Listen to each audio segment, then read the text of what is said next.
Wouldn't it be awesome if you could just knock out this monster in a semi-real, semi-virtual world?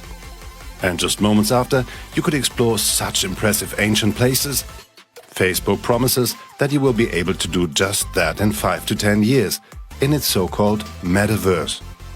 Whether this is just another ploy to get money off you, and if it's technically possible at all, is what we'll be explaining now.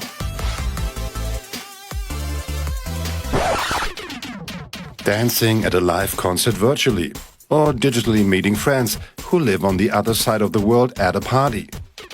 And perhaps just casually meeting up with Justin Bieber and joining him for a drink. Wouldn't that be awesome? These are all Facebook's visions for a metaverse that is supposed to grow step by step. How serious Facebook takes this all can be seen by its recent change of name into Meta. It's all a bit Ready Player One, The Matrix or Star Trek holodeck.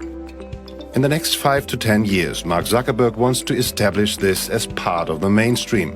It's a very ambitious goal.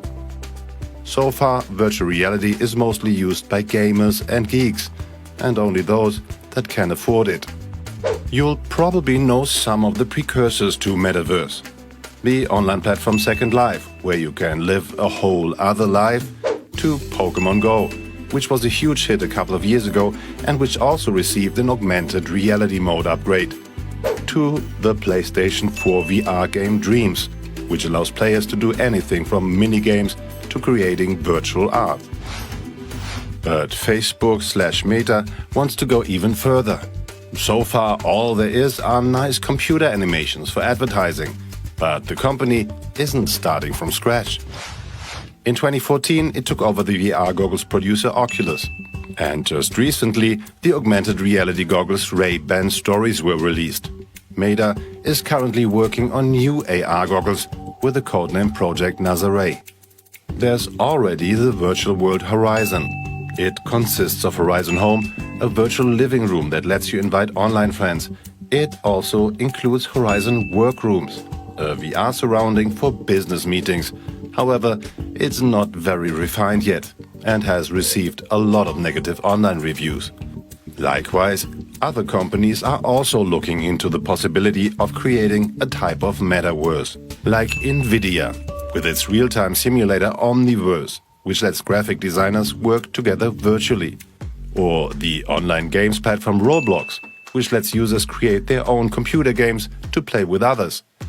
The video game developer Epic Games is also working on its own metaverse idea in order to combine its mega hit Fortnite with other franchise universes like Marvel. So much for the plans to create a type of metaverse. And yes, it all looks great. But how is it supposed to work technically? Mark Zuckerberg has not said a word on how much data his new prestige project is going to consume. Chip manufacturer Qualcomm expects a live virtual reality surrounding to need around 200 megabytes per second. This would be almost impossible with a 4G internet connection that often has download speeds around 30 megabytes per second.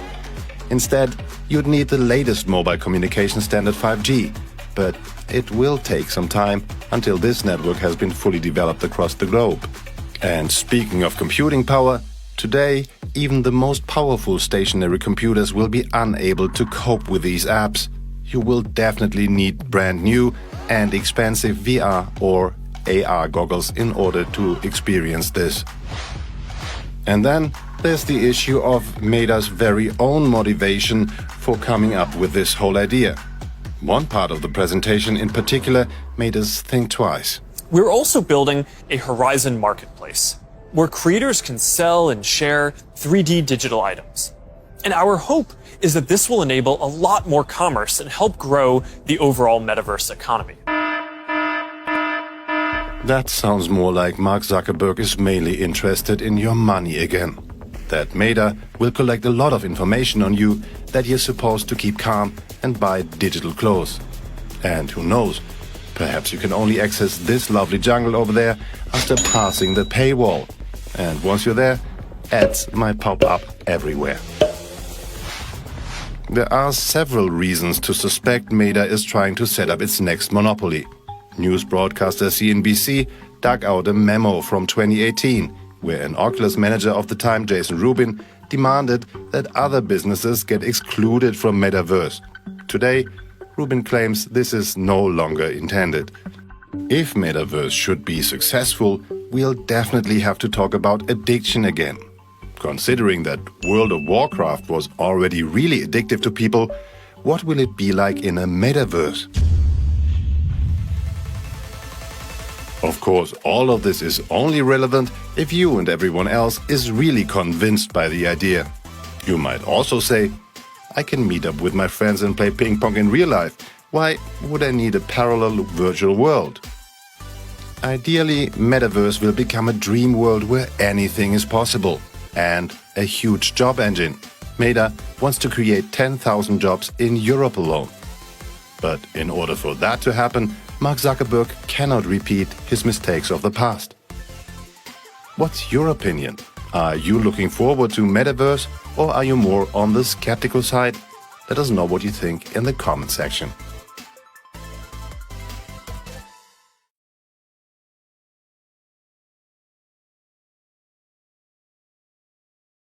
And finally, as the digital and physical worlds come together, we are creating an entirely new platform layer, which is the metaverse. We're bringing people, places, and things together with the digital world in both the consumer space as well as in the enterprise. Take, for example, Dynamics 365 Connected Spaces, which we are announcing this morning. Connected Spaces provides a new perspective on the way people move and interact in physical spaces, whether it's a retail store or a factory, or even how organizations manage health and safety in a hybrid work environment. You can do analytics, you can get real-time insights, you can run simulations, you can automate routine tasks. And when we talk about the metaverse, we're describing both a new platform and a new application type, similar to how we talked about the web and websites in the early 90s. Imagine you put on your glasses or headset and you're instantly in your home space. It has parts of your physical home recreated virtually, it has things that are only possible virtually, and it has an incredibly inspiring view of whatever you find most beautiful. Hey, are you coming? Yeah, just gotta find something to wear.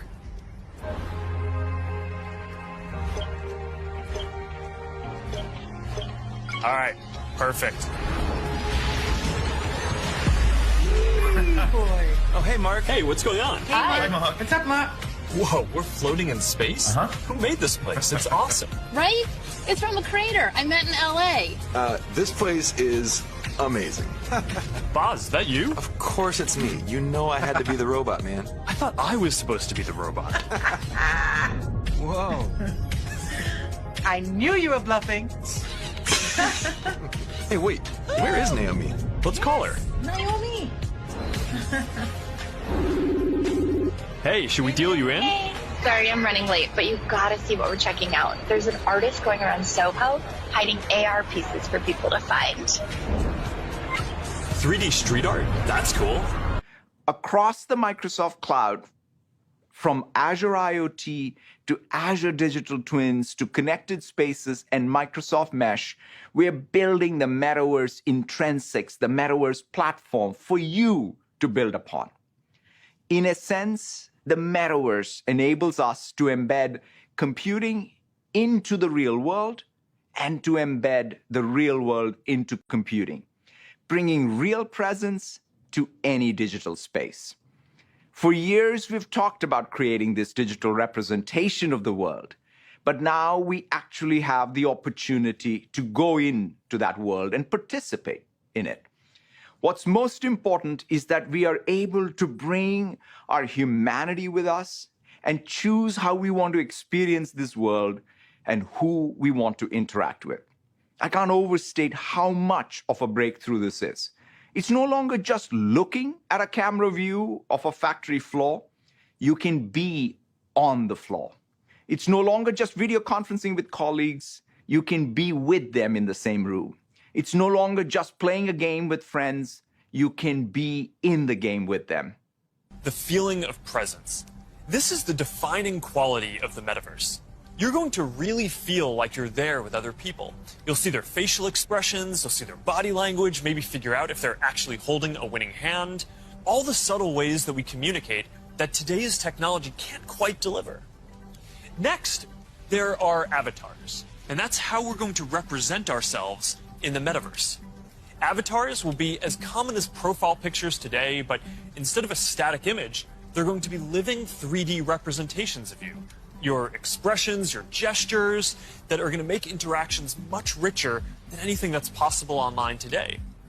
You'll probably have a photorealistic avatar for work, a stylized one for hanging out, and maybe even a fantasy one for gaming. You're going to have a wardrobe of virtual clothes for different occasions, designed by different creators and from different apps and experiences. Importantly, you should be able to bring your avatar and digital items across different apps and experiences in the metaverse. Features like grid views, together mode, and presenter mode in Teams mark the beginning of bringing 2D immersive experiences to collaboration. But human presence is the ultimate connection. When you and I can have a meeting where we are all present together without actually being physically present, that's the next big breakthrough. And we are approaching this thoughtfully because we have learned from similar transitions in the past. Mesh for Microsoft Teams will allow you to connect with presence and have a shared immersive experience directly in Teams. Let me now turn it over to Ellen Shook and Jason Warnke from Accenture to share how they plan to reimagine work with it. Thanks, Satya, and hi, everyone. It's great to be here. Thanks for having us, and welcome to Accenture's Nth Floor.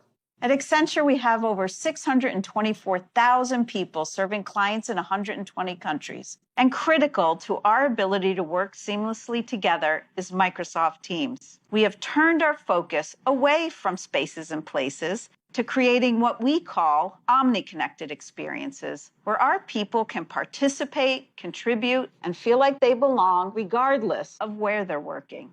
So it's been awesome to see Mesh for Microsoft Teams come together to enable those experiences. And as Satya said, it's so important to bring the human connection into our digital world. We're using this technology for meetings and learning, team get-togethers, and it's helped us really transform our new joiner experience. And you'll see I've joined this meeting today using my avatar. We love this new feature because it gives everyone the flexibility and choice to show up in ways they are most comfortable. And for me, not having to be on camera all day has really helped with my energy and engagement. And even though you're not joining on camera, it feels natural as I can see your facial expressions, gestures, and even live reactions. We've also created an incredible immersive space that's now seamlessly accessible directly through Teams. Why don't we go check it out? Here we are, Jason, and your avatar looks awesome. Something that I really like is how freely you can move around and have face-to-face conversations. That's exactly right. We've held more than 100 team gatherings in these immersive spaces where people can connect, learn, and collaborate because they're truly in the same place together. The solution has been a game changer for onboarding about 100,000 people a year. And like many organizations, onboarding has been remote for the past 18 months. So bringing our new hires into this immersive environment fosters immediate and deeper connections. It transcends physical boundaries and helps individuals experience a culture in a very personal way. Our new hires meet many more people and grow their professional network much faster. In IT, we're thrilled how easily we could unlock Mesh's capabilities through Teams. In fact, we're currently rolling it out on all of our computers and recently deployed 60,000 VR headsets. The integration with Microsoft 365 makes everything feel familiar. But on top of that, spatial audio makes everything sound just like it would in person. And I love seeing and hearing our colleagues collaborating and whiteboarding and using this space for productivity. This doesn't just feel real, it is real. It's been exciting to see an idea become a reality in such a short time, enabling presence and connection that transcends location, keeps our culture vibrant wherever we're working, and levels the playing field to create equal and inclusive experiences. Thank you all for taking a quick tour with us. And with that, back to you, Satya. Thanks so much, Ellen and Jason. I just love seeing how Accenture has been able to recreate the human connection you feel around those serendipitous water cooler type conversations, and even the design and whiteboarding sessions that you would typically have in person. And of course, these experiences are just incredible when experienced on any VR or AR headsets from Oculus to HoloLens. Now, these are some of the basic concepts for the metaverse. And while this may sound like science fiction, we're starting to see a lot of these technologies coming together. In the next 5 or 10 years, a lot of this is going to be mainstream. And a lot of us will be creating and inhabiting worlds that are just as detailed and convincing as this one on a daily basis. So even though it's still a long way off, we're starting to work on some of these foundational concepts today. Horizon is the social platform that we're building for people to create and interact in the metaverse. One part of this is Horizon Home, which is our early vision for a home space in the metaverse. Horizon Home is the first thing that you'll see when you put on your Quest headset. Today, there are already a bunch of options to choose from, and in the future, anyone will be able to create one. We've just called it Home until now because it's been missing something very important: people. Soon, we're going to be introducing a social version of Home, where you can invite your friends to join you as avatars. You'll be able to hang out, watch videos together, and jump into apps together. Then, there is Horizon Worlds, which is where you can build worlds and jump into them with people.